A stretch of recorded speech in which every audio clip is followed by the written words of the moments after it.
ஆண் குழந்தைனா லேட்டாக தான் பேசுவாங்க அப்படின்னு நம்ம ஊரில் எல்லோரும் நம்மளை சொல்லி வளர்த்தாச்சு. கிடையாது, இட்ஸ் அ மித்.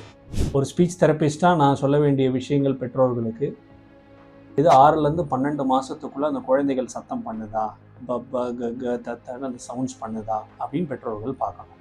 2வது, அந்த குழந்தைகள் கரெக்டாக அவங்களோட முதல் பர்த்டேக்கு முதல் வார்த்தைகள் அப்பா அம்மா அப்படின்னு சொல்லவாத ஆரம்பிக்கணும். இது 1லேருந்து 2 மாதங்கள் சேர்த்து கூட எடுத்துக்கலாம். 1 வயசு 2 மாதத்திற்குள் இந்த குழந்தைகள் இந்த மெச்சூரிட்டி அச்சீவ் ஆகிருக்கு, அந்த மைல்ஸ்டோன். 2வது, 2 வயசு வரைக்கும் வெயிட் பண்ணிவிட்டு என்னோட மூத்த பையன் இப்படி தான் பேசினான், 4 வயசில் தான் என்னோட பெரிய பொண்ணு பேசிச்சு, அதுவும் கிடையாது. எதுவாக இருந்தாலும் சீக்கிரமாக கன்சல்ட் பண்ணணும்.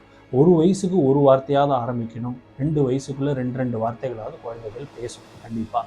இது உங்கள் வீட்டில் உங்கள் குழந்தைகள் பண்ணலன்னா, நாங்கள் எங்கள் ஸ்பீச் தெரப்பி கன்சல்டேஷனில் அந்த குழந்தைகளுக்கு என்ன எவாலுவேஷன் பண்ணணுமோ அவங்கள டெஸ்ட் பண்ணிவிட்டு அவங்களோட மூல வளர்ச்சி திறன் எப்படி இருக்குது, பேசும் வயசு எவ்வளோ இருக்குதுன்னு செக் பண்ணிவிட்டு அதுக்கான தக்க பயிற்சிகளும் தினசரி கொடுத்து அந்த குழந்தைகளை சீக்கிரமாக ஒரு 4 வயசுக்குள்ளே அந்த மூல வளர்ச்சி டெவலப் ஆகிறதுக்குள்ளே பேச வைக்கணும்னால் நாங்கள் பேச வைக்கிறோம்.